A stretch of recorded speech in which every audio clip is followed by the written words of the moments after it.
Hai guys, assalamualaikum warahmatullahi wabarakatuh. Apa kabar kalian semuanya? Semoga dalam keadaan baik-baik saja.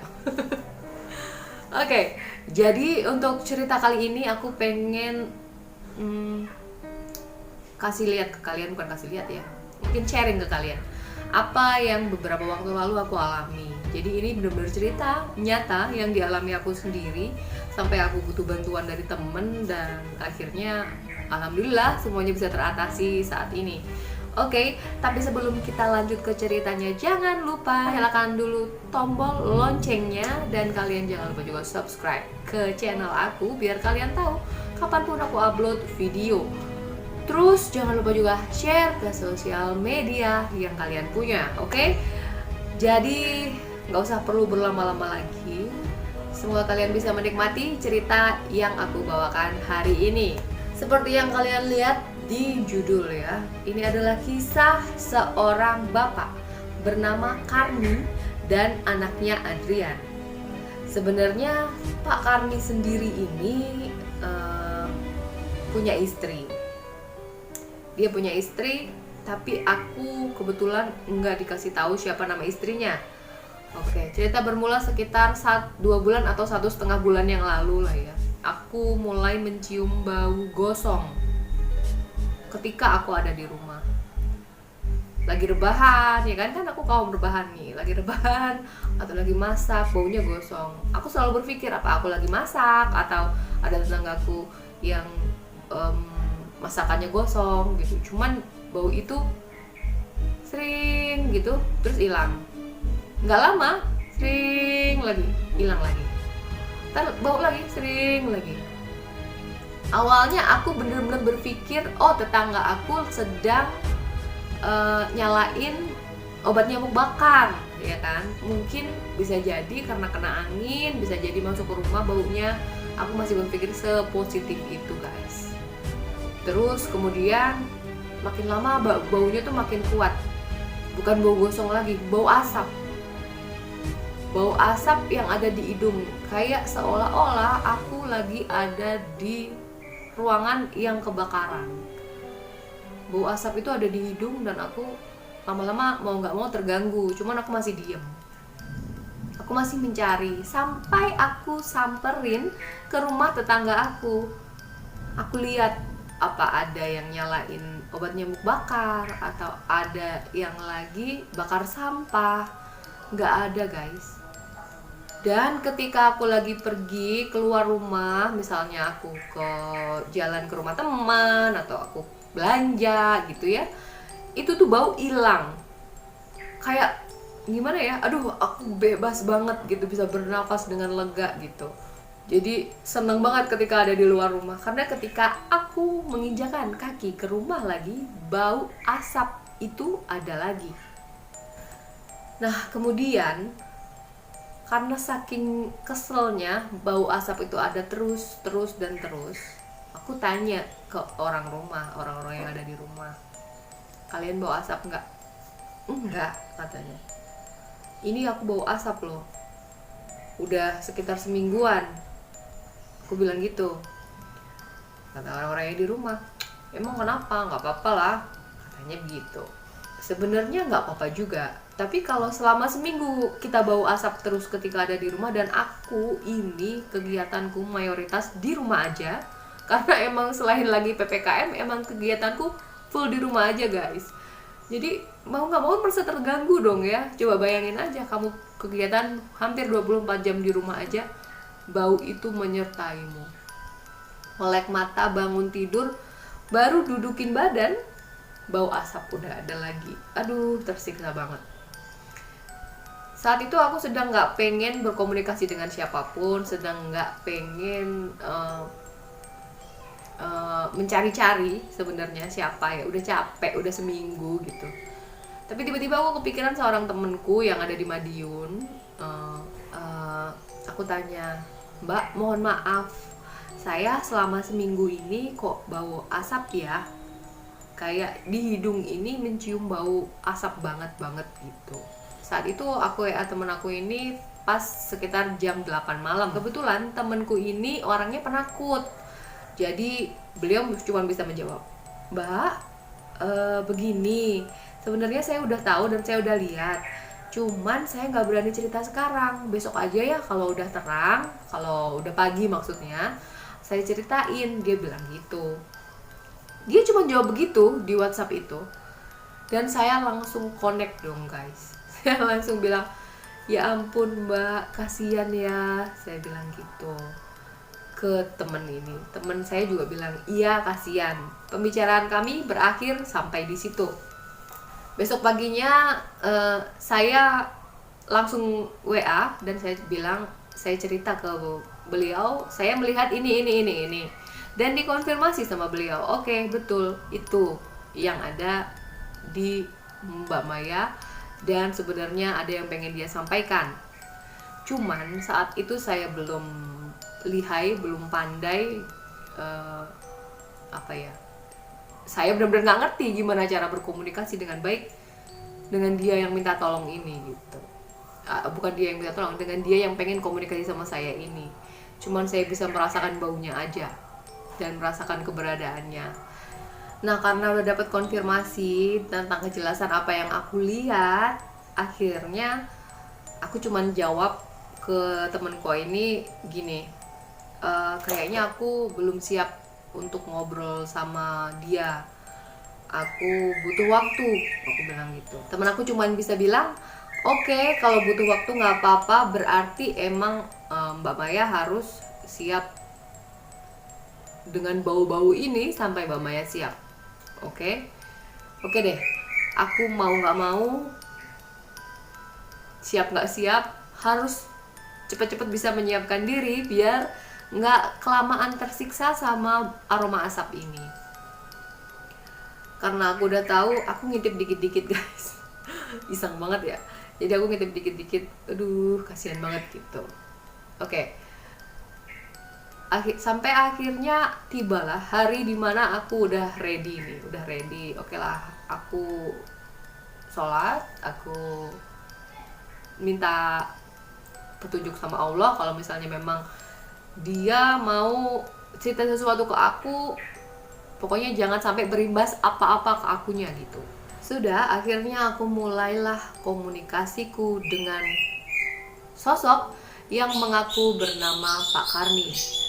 Kondisi dia yang aku lihat saat itu adalah hitam legam guys, hitam legam, dan dia sedang menggandeng seorang anak kecil kira-kira berusia 5 tahunan. Kondisinya sama, hitam legam juga, yang kelihatan cuman matanya. Bisa ngebayangin gak guys?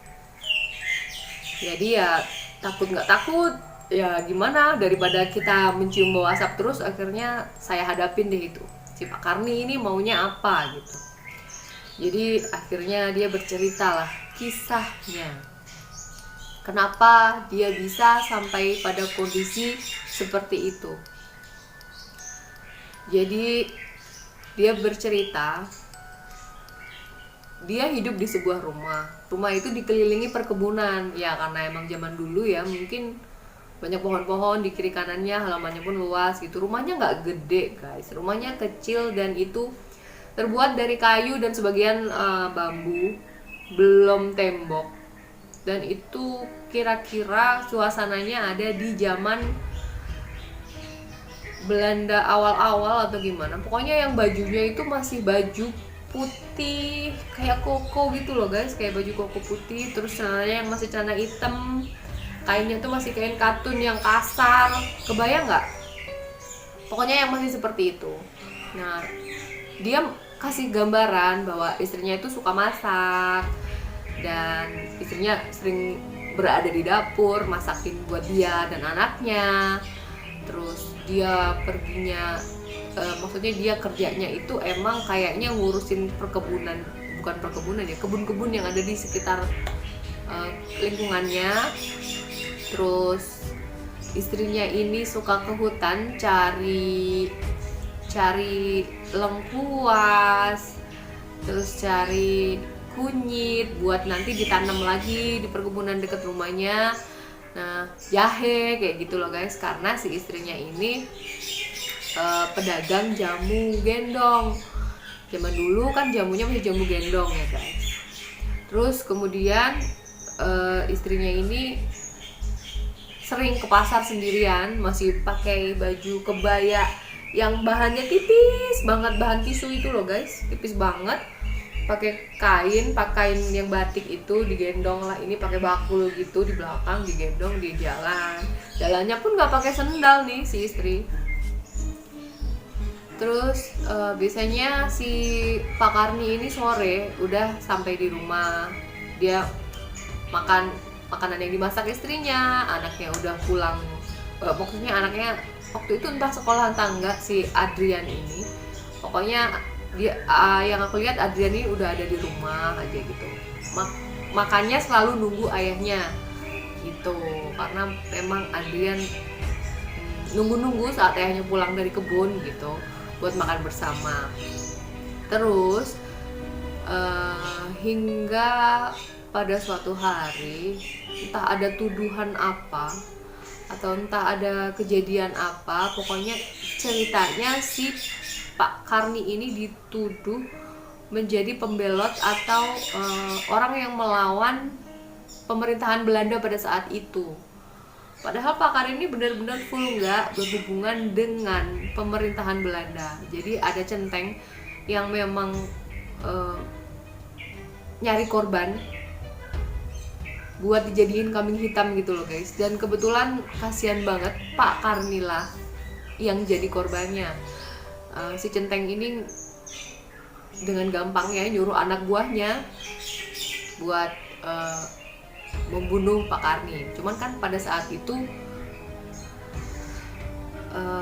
gimana ya, pada saat itu nggak tahu gimana ceritanya, hingga si centeng ini dan anak buahnya ini terbesit ide, karena mungkin rumah Pak Karni juga dari kayu, mereka terbesit ide untuk membakar rumahnya. Nah kebetulan malam, istrinya itu pulang dari pasar biasanya juga sore, cuman istrinya itu belum datang, belum nyampe rumah, ditungguin sampai malam. Dia berpikir istrinya mungkin ke hutan dulu, cari rempah-rempah yang mau ditanam di kebun. Dia nungguin itu sampai akhirnya lepas maghrib, istrinya nggak pulang juga, baru dia berusaha mencari. Cuman nggak ketemu, dia juga udah minta tolong keluarga sekitar, nyari istrinya nggak ketemu, dia sampai kelelahan, akhirnya dia disaranin sama warga, udah Pak istirahat aja, temenin anaknya di rumah, pokoknya istrinya insya Allah baik-baik saja ya. Pokoknya warga berusaha membesarkan hati Pak Karni. Pak Karni nggak bisa tidur sampai sekitar jam 3 gitu. Nah ketika dia baru aja bener-bener ketidur, tidur lelap dikit gitu, karena nangis terus ya, sekitar jam 3 malam ketika Pak Karni bener-bener baru bisa tidur, tuh, disitulah anak buah centeng ini membakar rumahnya. Jadi Adrian posisinya sedang tidur dan Pak Karni pun sedang tidur. Kondisi rumahnya digembok dari luar, jadi dia nggak bisa keluar. Dia terbakar di dalam rumah. Dan pada saat itu kan alat-alat dapur juga banyak yang dari kayu. Yang saya lihat, jadi banyak benda-benda yang mudah terbakar di dalam rumah itu. Jadi makin cepat api itu membesar. Yang saya lihat, Adrian sempat lari dari rumah dengan tidak ada orang yang bisa nolong, karena nggak ada orang tahu. Kondisinya juga jam 3 dan jarak dari rumah satu ke rumah lain itu jauh. Jadi nggak ada yang bisa nolongin mereka berdua. Si Pak Karni ini udah meninggal begitu aja. Si Adrian ini sempat lari keluar dari rumah, sempat bisa, jadi ada, karena mungkin roboh ya, roboh dan karena terbakar juga mungkin ada yang celah gitu, ada celah buat dia lari. Si Adrian sempat ngelihat itu, Adrian sempat lari keluar, nggak jauh dari, ya masih di sekitaran halaman dia, lari sambil teriak tapi kondisinya penuh api. Itu yang saya lihat, dan itu yang Adrian ingat juga di akhir cerita hidupnya. Dan di sini Pak Karni berusaha ngasih tahu ke saya, kalau ketemu istrinya bilang minta maaf, nggak bisa jagain Adrian dengan baik. Cuman ya istrinya kan juga udah nggak ada. Ya udah, akhirnya setelah saya bilang oke, saya kirim doa buat Pak Karni, buat istri, dan buat Adrian. Saya bilang gitu. Pak Karni hilang. Tapi sebelum menghilang, Pak Karni, saya tanya, boleh nggak saya ceritain buat teman-teman, saya bilang gitu. Dan Pak Karni malah seneng, dan dia bilang tolong bantu doa buat saya, Adrian, dan istri. Cuman ya itu masalahnya, saya nggak ketemu siapa nama istrinya. Jadi ya udah, istrinya Pak Karni itu yang saya doain dalam doa saya. Jadi begitu guys, cerita saya, kisah saya beberapa waktu ke belakang. Buat kalian yang senang dengan cerita-cerita seperti ini, nanti akan saya sajikan lagi cerita yang baru buat kalian. Dan terima kasih buat kalian yang udah nyimak dari awal sampai akhir. Sampai ketemu lagi di video aku berikutnya. Assalamualaikum.